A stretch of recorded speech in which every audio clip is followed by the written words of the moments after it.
Hello, I'm David Kerr and you're watching Shalom World News. Here's your latest news headlines from around the globe. The Bible could soon be deemed as hate speech in Scotland. That's the warning being issued by the country's Catholic bishops.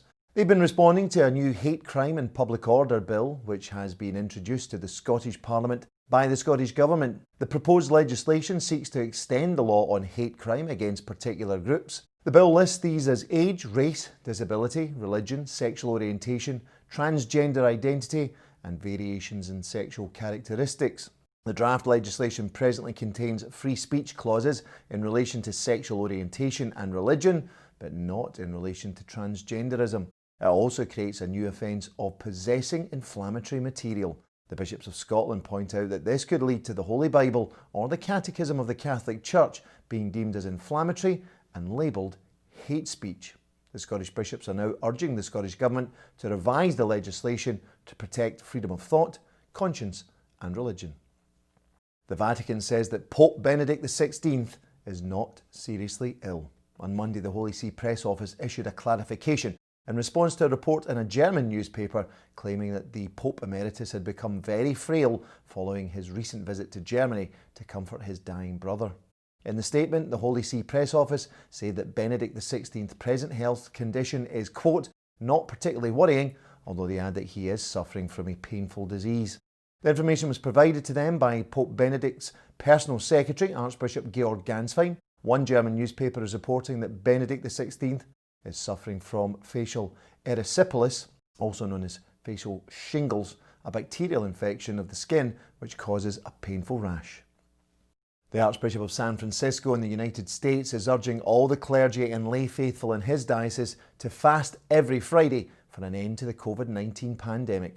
In a memo to his priests, Archbishop Salvatore Corleone says he wants all Catholics in San Francisco to, quote, storm heaven with prayer and fasting for the restoration of public worship unhindered, a swift end to the present pandemic, for healthcare workers and researchers, and for government officials who are making public health decisions. Last month, the Governor of California, Gavin Newsom, reissued an order banning indoor events, including public masses, across much of the state. The Mexican film actor and producer Eduardo Varastiji has released the official trailer to his new movie, which deals with the issue of child sex trafficking, and he did so on July the 30th, the World Day Against Trafficking in Persons. The film is entitled Sound of Freedom. It tells the story of Tim Ballard, a former CIA operative who quits his job at the US Department of Homeland Security to try and save children from human traffickers. His role is being played in the film by American actor Jim Caviezel. He's best known for playing the part of Jesus Christ in Mel Gibson's 2004 film The Passion of the Christ. The new movie also features actors Mira Sorvino and Bill Camp. Eduardo Varastiji is the film's producer. He's well known across Mexico and beyond as a practicing Catholic and pro-life activist. He's also the founder of Manto de Guadalupe, an organisation that helps women in crisis pregnancies. Pope Francis has told the annual Catholic Youth Festival in the Balkans town of Medjugorje that they should imitate the Virgin Mary in abandoning themselves to the will of God. The week-long festival in Bosnia-Herzegovina runs until August the 6th. Medjugorje has been a place of pilgrimage since 1981, when 6 local children claimed to have witnessed apparitions of the Blessed Virgin Mary. In 2019, Pope Francis approved pilgrimages to Medjugorje, although the Vatican has not yet ruled on the authenticity of the claimed Marian apparitions. In his letter to the Youth Festival, Pope Francis makes no mention of the alleged apparitions. Instead, the Holy Father urges the young people to take time to be with the Lord in prayer in order to discover the true adventure of life. He also urges them to enrich the Church with their enthusiasm, intuition and faith. Every year, around 50,000 young people from around the world participate in the festival. Finally, the Catholic Church in Pakistan has unveiled the country's first Catholic radio news programme. Radio Veritas Asia's Urdu service began broadcasting on July the 25th.